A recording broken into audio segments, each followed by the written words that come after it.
मुलगी होणं हा खरंच इतका मोठा गुन्हा आहे का? एका बाळंतपणाच्या ऑपरेशनचे टाके ओले असतानाही, हातापायात त्राण नसतानाही, एका सुनेला जनावरासारखं राबून घेणारी सासू आणि आईच्या शब्दांवर विश्वास ठेवून संसाराची रात रांगोळी करणारा नवरा. आजची कथा एका अशा माऊलीची आहे, जिने शेवटच्या श्वासापर्यंत मायेसाठी लढा दिला, पण तिला मिळालं ते फक्त कधीही न संपणारं दुःख आणि पश्चाताप. ही हृदयद्रावक कथा शेवटपर्यंत पहा. याचा शेवट तुमच्या डोळ्यात पाणी आणल्याशिवाय राहणार नाही. काळजाला घर पाडणारी ती दुपार. राकेशच्या डोळ्यात जणू आग लागली होती. आईने फोनवर जे सांगितलं होतं त्यानं त्याचं रक्त सळसळत होतं. तो तरतरा सासूरवाडीच्या घरात शिरला. त्याला वाटलं होतं की पूजा तिथे आरामात बसून माहेरी मिरवत असेल, पण आतल्या खोलीतून येणारे सासूचे ते तिखट शब्द त्याच्या कानावर पडले आणि तो जागीच थबकला. सासू रतनजी खूप जोरात ओरडत, काय ग महाराणी, अजून झोपात चालल्यात का तुझ्या? सूर्य डोक्यावर आलाय, दुपारी 2 वाजलेत आणि तुला काही सोयर सुतक आहे का नाही? उठा आता आणि ते कोपऱ्यात पडलेले कपडे धुवून टाका आधी. पोरीला काय जन्म दिला, जणू काही मोठा तीर मारलाय. पूजा खूपच अशक्त आवाजात, डोळ्यात पाणी आणून, आई, खरंच गळा दाटून येतोय माझा. अंग तापानं फनफनलंय. रात्रभर ही छोटी रडत होती. तिला सांभाळत डोळ्याला डोळा लागला नाही हो. आत्ता कुठे थोडी ग्लानी आली होती. सासू, नखरे नको करू. आमच्या काळात आम्ही डिलिव्हरी झाल्यावर दुसऱ्या दिवशी शेतात खुरपायला जायचो आणि तू काय इथं गाद्यावर लोळते? जूनची ही आग ओकणारी उष्णता बघ. वरून पंखा असूनही जीव नकोसा होतय. आणि तुला काय थंडी वाजते का? उठ म्हणते ना. नाश्ता नाही, जेवण नाही. घरातली सगळी कामं खोळंबली तुझ्यामुळे.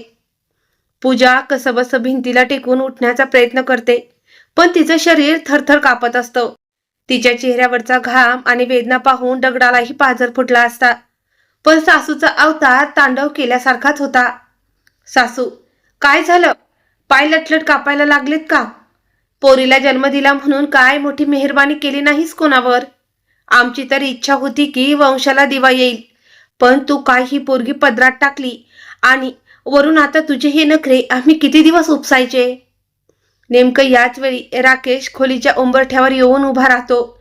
त्याची आई त्याला बघत नाही. ती पूजेला धारेवर धरण्यात मग्न असते. राकेश जड आवाजात, आई, हे काय चाललंय? आई दचकून मागे वळते.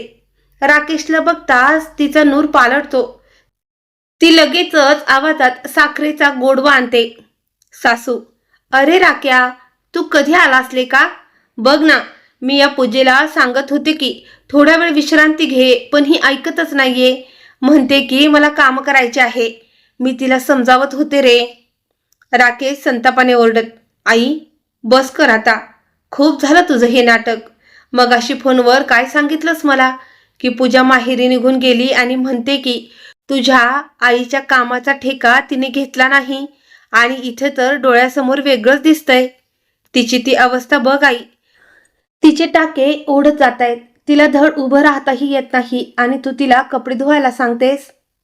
पूजा राकेशला बघून हंबरडा फुटते. अहो, मला खरंच नाही सहन होत आता. मी खूप प्रयत्न केला तुमचं घर आणि सासूबाईंना सांभाळायचा, पण माझ्या या चिमुकलीला बघून यांचा राग शांतच होत नाहीये. तिला एकदाही सासूबाईंनी मांडीवर घेतलं नाही हो. तिला काय दोष देताय? राकेश धावत जाऊन पूजाला आधार देतो आणि आपल्या आईकडे बघून म्हणतो, आई, आज माझी खात्री पटली की माणूस बदलला की नाती कशी विसरतो. तू विसरलीस की तू पण एक आई आहेस. आज जर पूजाला काही झालं असतं तर या लेकीला कोण सांभाळलं असतं? तू जा इथून. आता मला तुझे खोटे शब्द ऐकायचे नाहीयेत. सुरुवातीला सगळं कसं फुलासारखं होतं. जेव्हा सासूबाईंना कळलं की पूजा आई होणार आहे, तेव्हा तर त्यांच्या आनंदाला पारावर उरला नव्हता. माझ्या घराचा कुलदीपक येणार असं म्हणत त्या पूजाला हातापायावर जेवू घालायच्या. सारखं विचारायच्या, पूजा, काही खावंसं वाटतंय का ग? तुला काही हवं नको ते सांगत जा. गल्लीतल्या बायांना गोळा करून त्या अभिमानाने सांगायच्या, बघून घ्या, माझ्या पोराचा पहिला वारस मुलगाच असणार. पण नशिबानं फासा उलटा टाकला. पूजाने एका गोंडस मुलीला जन्म दिला आणि तिथूनच सासूबाईंचं वागणं कापरासारखं उडून गेलं. मागे उरला तो फक्त जळजळीत द्वेष. पूजाला वाटलं होतं, जाऊ दे, सुरुवातीला राग असेल त्यांचा, पण काळानुसार आईचं मन पटेल. रक्ताचं नातं आहे, शेवटी ही चिमुकली पण त्यांच्याच वंशाचा अंश आहे ना. कधीतरी तर त्या लेकीला जवळ घेतीलच, पण तिची ही आशा फोल ठरणार होती. राकेशची नोकरी लांब होती आणि त्याची सुट्टी संपत आली होती. पूजाच्या बाळंतपणाच्या 3ऱ्या दिवशी त्याला कामावर परत जावं लागणार होतं. जाताना त्याने पूजाला खूप धीर दिला. तिच्या डोक्यावर मायेने हात ठेवून तो म्हणाला, पूजा, काळजी नको करू ग, फक्त काही महिन्यांचीच गोष्ट आहे. काम आटपलं की मी पुन्हा नक्की येईन. आई आहेच तुझी काळजी घ्यायला, तू फक्त स्वतःला जप. पण राकेश घराचा उंबरठा ओलांडून बाहेर पडला आणि घराचं रंगात आलेलं चित्र एकदम काळवंडून गेलं. सकाळी राकेश गेला आणि दुपारीच सासूबाई पूजाच्या उशाशी येऊन एखाद्या कठोर खडकासारख्या उभ्या ठाकल्या. पूजाचं बाळंतपण सोपं नव्हतं. काही त्रासामुळं तिचं मोठं ऑपरेशन करावं लागलं होतं. मोठं ऑपरेशन झाल्यावर बाईच्या अंगातलं सगळं त्राणच निघून जातं. अंग तापाने फणफणलेलं असतं आणि सतत थकवा जाणवतो. जणू शरीराचा एखादा मोठा हिस्साच कापून वेगळा केलाय असं वाटतं. अजून तर ऑपरेशन होऊन जेमतेम काही दिवस झाले होते. टाके ओलेच होते, पण सासूच्या आवाजातली ती धार पूजाला गप्प बसू देईना. सासू कडक आवाजात, काय ग महाराणी, तो गेला की तुझे नखरे सुरू झाले वाटतं. आता किती वेळ लोळणार आहेस? ओट आणि जा स्वयंपाकघरात. भांडी पडलीत आणि कपड्यांचा डोंगर साचलाय, ते कोण धुणार? लेक जन्माला घातली म्हणून काय आता तुला आयुष्यभर बसून खायला घालू का? पूजा काहीच बोलली नाही. तिनं मुकाट्याने अंगावरचं पांघरून बाजूला केलं. उठताना तिच्या पोटात जणू कुणीतरी गरम सुऱ्या खुपसतंय असा तिला भास झाला. पाय लटपट कापत होते. पोटातला तो ओढा आणि तो प्रचंड ताण तिला जीव नकोसा करत होता. पण ती काहीच बोलली नाही. भिंतीचा आधार घेत हळूहळू पावलं टाकत ती स्वयंपाकघरात गेली आणि त्या अवस्थेत कामाला लागली. तिला वाटलं होतं, आज ना उद्या सासूचं मन विरघळेल, पण तिला काय माहित होतं की पुढे काय वाढून ठेवलंय. चुलीसमोर बसून तिने आग पेटवली. सरपण सरकवलं आणि धुराने डोळे लाल झाले तरी तिने कणिक मळली, भाजी गरम केली आणि भांडी घासायला बसली. सकाळपासून संध्याकाळपर्यंत तिचे हात नुसतेच यंत्रासारखे चालत होते. कधी हातात झाडू असायचा तर कधी कपड्यांचा ढीग. त्यात तिची ती नन्ही परी. तिला काय ठाऊक आईचं दुःख. ती सारखी दुधासाठी रडायची. कधी कुणीतरी जवळ हवं म्हणून रडायची, तर कधी झोपेत दचकायची. पूजा तिला छातीशी लावून शांत करायची आणि पोरगी शांत झाली की पुन्हा कामाला लागायची. हे सगळं तिचं धैर्यच होतं. नाहीतर एवढ्या मोठ्या ऑपरेशन नंतर साधं उभं राहणंही कठीण असतं. तिथे ती घरचं सगळं ओझं उचलत होती. जसजशी दुपार टळली तसा पूजाच्या अंगातून घामाच्या धारा वाहू लागल्या. जून महिन्याचं ते रणरणत ऊन आणि कामाचा थकवा यामुळे तिचा चेहरा पार पांढरा फटक पडला होता. ऑपरेशनच्या टाक्यामध्ये आता प्रचंड ओढ बसू लागली होती. कधी कधी तर तिला असं वाटायचं की कोणीतरी तिच्या पोटात पेटते निखारेच ठेवलेत. पण ती बिचारी मुकाट्यानं काम करत राहिली. 10व्या दिवशी जेव्हा ती डॉक्टरकडे टाके काढायला गेली तेव्हा तिला पाहताच डॉक्टर थबकले. तिचा उतरलेला चेहरा आणि टाक्यांची अवस्था बघून डॉक्टर पार संतापले. डॉक्टर मोठ्या आवाजात, हे काय करून ठेवलंत पूजा? तू अजिबातच आराम करत नाहीयेस का? घरामध्ये काही जड काम करतीस की काय? पूजा फक्त मान खाली घालून उभी राहिली. तिच्याकडे सांगण्यासारखं काहीच नव्हतं. डोळ्यातलं पाणी गालावर ओघळत होतं, पण शब्द फुटत नव्हते. डॉक्टर कडक शब्दात, बघ पूजा, तुला स्पष्ट सांगतो, बाळांपणात असं मोठं ऑपरेशन झाल्यावर एवढं काम करणं म्हणजे जीवावर उदार होण्यासारखं आहे. हे टाके तर पार ओढले गेलेत. जखम खराब झालीये. जर इन्फेक्शन झालं ना तर तुझा जीवही जाऊ शकतो. हे काही खेळ नाहीये. डॉक्टरांनी तिला खूप सावध केलं. तिची जखम स्वच्छ करून मलमपट्टी केली आणि काही कडक औषधं लिहून दिली. पूजा दवाखान्यातून बाहेर पडली खरी, पण तिच्या मनात एकच विचार होता. घरी गेल्यावर पुन्हा तेच काम आणि सासूचे तेच टोमणे वाट बघत असतील. पूजा दवाखान्यातून औषध घेऊन घरी तर आली, पण घरी पाऊल ठेवताच सासूबाईंनी म्हणजे रतनजींनी आपला रंग दाखवायला सुरुवात केली. डॉक्टरांनी दिलेली औषधं बघताच त्या फणफणल्या. रतनजी दुर्लक्ष करत, काय ग, एवढ्याशा गोष्टीसाठी एवढी औषधं खायची काय गरज आहे? आमच्या काळात काय दवाखाने होते? आमच्या आया बहिणींनी काय औषधं खाऊन पोहरं व्यायली का? त्या पण बाळंत व्हायच्या आणि दुसऱ्या दिवशी शेतात कामाला लागायच्या. हे तुमचे आजकालचे चोचले. टाका ती औषधं कचऱ्यात. काही गरज नाही याची. सासूनं औषध तर दिलीच नाही, पण साधं अंग टेकवायला विश्रांतीही दिली नाही. परिणाम व्हायचा तोच झाला. औषधांशिवाय आणि सततच्या कष्टानं पूजाचं ऑपरेशन आता बिघडायला लागलं होतं. टाक्यांमध्ये इतकी आग व्हायची की पूजाच्या डोळ्यातून सारख्या पाण्याच्या धारा वाहायच्या. करवट बदलायची तरी अंगाचा थरकाप उडायचा, पण ती कुणाला सांगणार? समोर तिचं ऐकून घेणारं कोणीच नव्हतं. रतनजी मात्र तिच्याकडून दिवसभर काम करून घ्यायच्या. कधी अंगण झाडायला सांगायच्या, कधी कपड्यांचा ढीग धुवायला लावायच्या, तर कधी पाहुण्यांसाठी पक्वान्न बनवायला सांगायच्या. पूजा रात्रभर त्या वेदनेनं तडफडायची, जणू तिच्या शरीराला आग लागली होती. पण सकाळ झाली की पुन्हा तीच चूल आणि तेच काम तिच्या नशिबी होतं. कधी कधी ती आपल्या त्या इवल्याशा मुलीला छातीशी घट्ट धरायची. त्या चिमुकलीचे कोमल हात जेव्हा पूजाच्या चेहऱ्याला स्पर्श करायचे, तेव्हा पूजाच्या काळजाचं पाणी व्हायचं. ती डोळे मिटून देवाची प्रार्थना करायची. पूजा मनातल्या मनात, हे देवा, लेकीला तर लक्ष्मी म्हणतात ना रे, मग माझ्या या पोरीच्या नशिबी हा असा वनवास का आलाय? तिची स्वतःची आजी तिचा इतका द्वेष का करते? हे ईश्वरा, त्यांच्या काळजात माझ्या लेकीसाठी थोडी तरी माया जागा कर रे बाबा. दुसरीकडे राकेश, जो पूजाची ताकद होता, तो पण आता बदलला होता. नोकरीवर गेल्यावर त्याचे 2-3दाच फोन आले, पण ते सासू समोर असतानाच.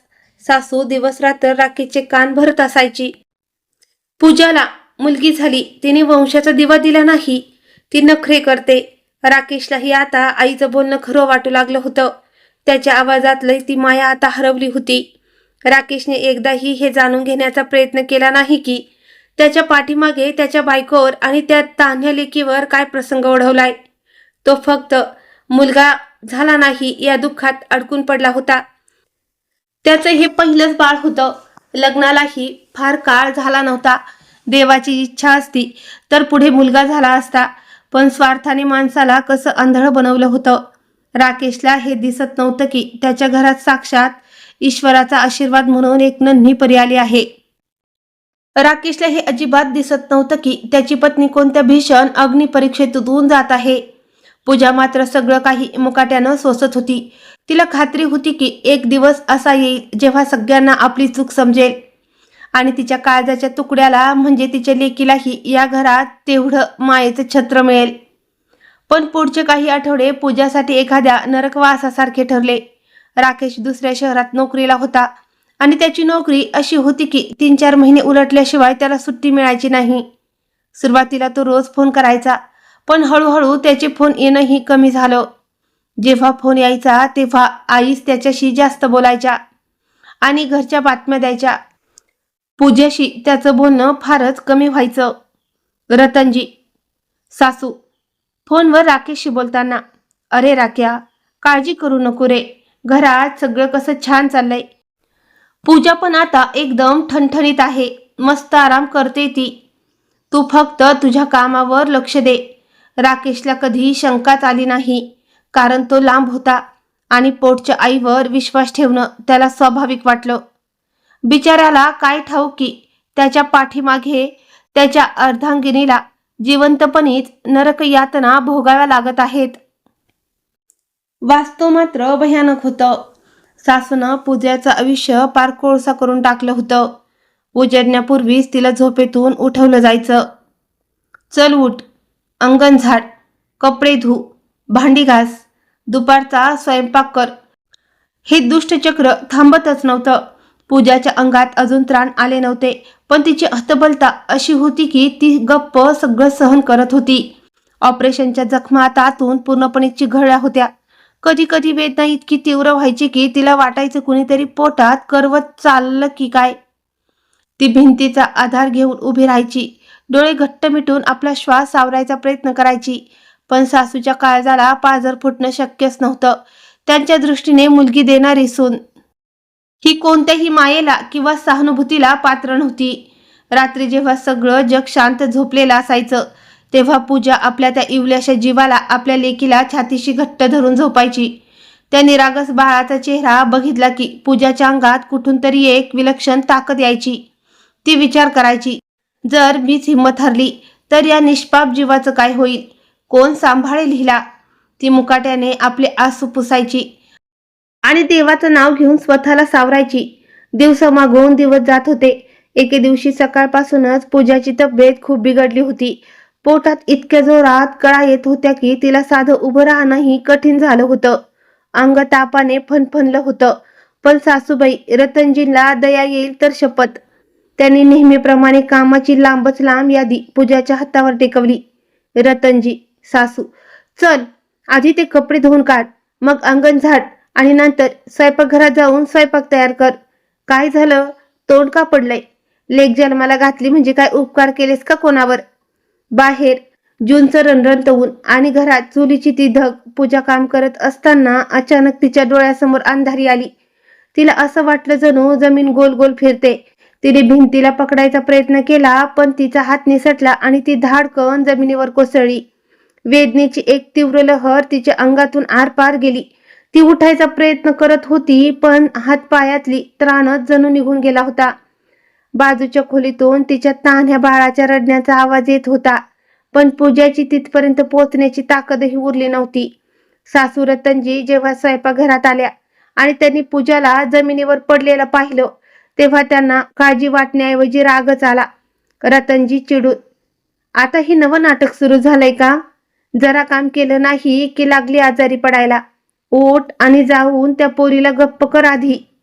पण पूजा खरंच उठण्याच्या लायकीची नव्हती. तिचे ओठ थरथरत होते आणि डोळ्यातून पाण्याची धार वाहत होती.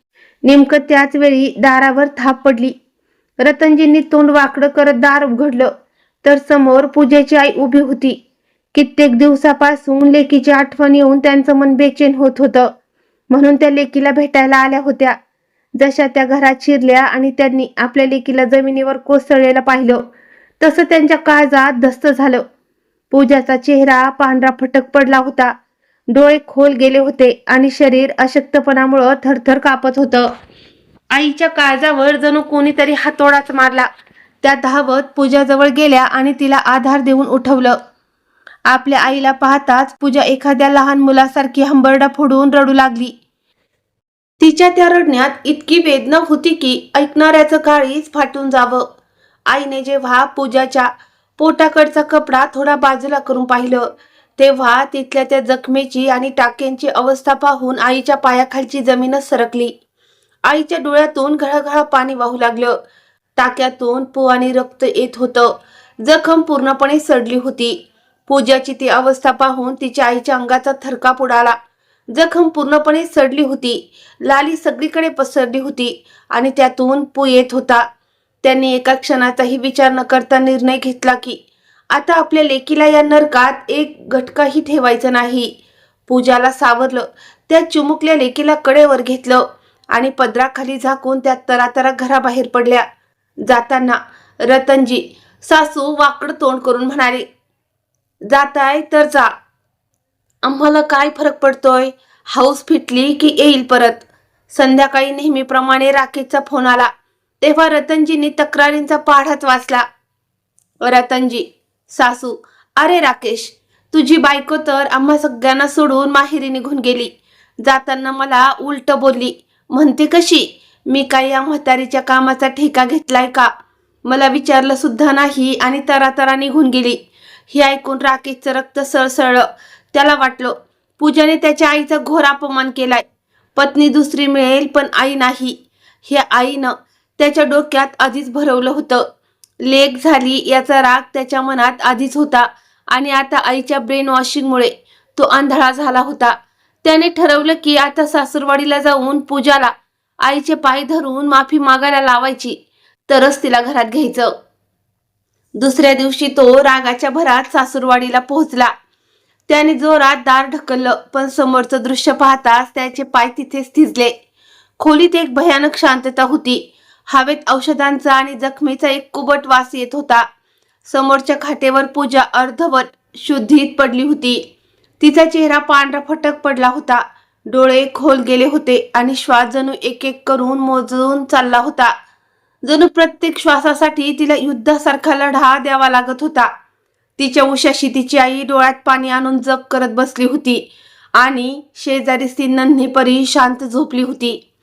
राकेशने थरथरत्या हाताने पूजाच्या कपाळाला हात लावला तर तिचं शरीर तापानं विस्तवासारखं धगधगत होतं. पूजाने डोळे उघडले आणि अतिशय तीक्ष्ण आवाजात म्हणाली, पूजा, हळू आवाजात, अहो तुम्ही आलात? डॉक्टर म्हणतायत माझ्या जखमेत विष पसरलंय. वेळेवर औषधं मिळाली असती आणि थोडा आराम मिळाला असता तर. तिचे शब्द ऐकून राकेशच्या काळजात कुणीतरी धारदार खंजीर खुपसला असा त्याला भास झाला. त्याला स्वप्नातही वाटलं नव्हतं की सत्य इतकं भयानक असेल. तेवढ्या तिथे तपासणीसाठी आलेले डॉक्टर राकेशला म्हणाले, डॉक्टर कठोर आवाजात, तुम्ही तिचे पती आहात का? बघा ही रिपोर्ट. बाळंतपणानंतर तिला साध्या आरामाची आणि औषधांची गरज होती, पण तिला अतोनात राबवून घेण्यात आलं. तिचे टाके पूर्णपणे सडून शरीरात इन्फेक्शन झाले. जर वेळीच इलाज झाला असता तर आज तुम्ही तुमची पत्नी गमावली नसती. राकेशच्या हातातली ती रिपोर्ट थरथर कापायला लागली. त्याला आईचे ते शब्द आठवले, पूजा एकदम मजेत आहे, ती आराम करते. त्याला आता समजलं की ज्या मातेवर त्याने अंधाळा विश्वास ठेवला तिनेच त्याच्या संसाराची राखरांगोळी करण्याचा विडा उचलला होता. राकेशच्या डोळ्यासमोर अंधारी आली. त्याला आता उमजलं होतं की ज्या आईवर त्याने अंधाळा विश्वास ठेवला तिनेच त्याच्या सुखी संसाराची राखरांगोळी केली होती. इतक्यात पूजाने हळूच डोळे उघडले. तिची नजर धुसर होती, पण समोर राकेशला बघताच तिच्या फिकट ओठांवर एक क्षीण हसू उमटलं, जे लगेच वेदनेमुळं मावळलं. तिने मोठ्या कष्टाने आपल्या तान्ह्या लेकीकडे पाहिलं आणि मग नजर राकेशकडे वळवली. जणू तिला काहीतरी सांगायचं होतं. राकेश धावतच तिच्या जवळ गेला आणि तिचा गार पडलेला हात आपल्या हातात घेतला. राकेश घळाघळा रडत, पूजा, पूजा मला माफ कर ग, माझं चुकलं. मी तुझ्या शब्दांवर विश्वास ठेवला नाही. मला वाटलं आई खरं बोलते, मला माफ कर पूजा. पण पूजा आता काही बोलण्याच्या स्थितीतच नव्हती. तिचा श्वास आता मंद होत चालला होता. तिने शेवटचे एकदा आपल्या लेकीकडे पाहिलं, जणू त्या निरागस चेहऱ्याला आपल्या डोळ्यात कायमचं साठवून घ्यायचं होतं. आणि अचानक तिची मान एका बाजूला ढळली. पूजाने या जगाचा कायमचा निरोप घेतला होता. खोलीत एक भयानक शांतता पसरली. पूजाची आई हंबरडा फोडून रडू लागली तर राकेशच्या हातातून पूजाचा निर्जीव हात गळून पडला. राकेशला वाटलं जणू त्याचं अख्खं जगच ओढून गेलंय. पूजावर अंत्यसंस्कार झाले आणि एक एक करून सत्य राकेश समोर येऊ लागलं. शेजारच्या बायकांनी सांगितलं की राकेश नसताना सासू रतनजी पूजाला कसं जनावरासारखं राबून घ्यायच्या. बाळंतपण होऊन एक दिवस झाला नाही तरी तिला विश्रांती मिळाली नव्हती. डॉक्टरांच्या रिपोर्टमध्येही स्पष्ट लिहिलं होतं, सततचा कष्ट आणि औषधांचा अभाव यामुळे शरीरात विष पसरलं. राकेशच्या काळजावर पश्चातापाचा डोंगर कोसळला. काही दिवसांनी तो आपल्या घरी आईकडे गेला. रतनजी आता पहिल्यासारख्या ताटमानेने उभ्या नव्हत्या. त्यांच्या डोळ्यातही भीती आणि पश्चातापाची सावली होती. राकेश आईकडे बघून शांतपणे म्हणाला, आई, आज तू फक्त तुझी सून नाही गमावलीस, तर तू तुझं लेकरूही गमावलंस. तू माझं आयुष्य हिरावून घेतलंस आई. एवढं बोलून राकेश तिथून निघाला. रतनजी उंबरठ्यातच उभ्या राहिल्या. त्यांना पहिल्यांदा जाणीव झाली की आपल्या नफरतीपोटी त्यांनी घराची लक्ष्मी तर घालवलीच, पण आपल्या मुलाचा विश्वासही कायमचा गमावला. राकेशने निर्णय घेतला की तो पुन्हा नोकरीवर जाईल, पण आपल्या लेकीला आईकडे सोडून जाणार नाही. त्याने त्या चिमुकलीला पूजाच्या आईच्या म्हणजे तिच्या नानीच्या स्वाधीन केलं, कारण त्याला माहीत होतं की तिथेच तिला खरं प्रेम मिळेल. जाताना त्याने शेवटचं आपल्या लेकीला कडेवर घेतलं. ती लहानगी आपल्या निष्पाप डोळ्यांनी बापाकडे बघत होती. राकेशच्या काळजाची चिरफाड होत होती. तो मुकाट्याने तिला नानीच्या कुशीत देऊन घराबाहेर पडला. त्यानंतर राकेशचं आयुष्य म्हणजे एक जिवंत शिक्षा बनलं. परदेशातील त्या एकट्या रात्रींमध्ये छताकडे बघताना त्याला पूजाचा तो हसरा चेहरा आणि तिचा तो शेवटचा श्वास आठवत राहायचा. जर त्याने वेळेवर आपल्या पत्नीची बाजू घेतली असती तर आज चित्र वेगळं असतं. आता ना पूजा होती ना तिचं ते गोड हसू. उरला होता तो फक्त कधीही न संपणारा पश्चाताप. दुसरीकडे रतनजी सुद्धा आपल्या सुनसान घरात बसून विचार करत होत्या की वंशाच्या दिव्याच्या हव्यासापोटी त्यांनी आपल्या घराचा दिवाच विझवून टाकला होता. पूजा गेली होती, पण मागे एक असा प्रश्न सोडून गेली होती. मुलगी होणं हा खरंच इतका मोठा गुन्हा आहे का? काळ कोणासाठीच थांबत नाही. तो आपल्या गतीने पुढे जात राहिला. पूजाच्या जाण्याला आता 5 वर्षे उलटली होती.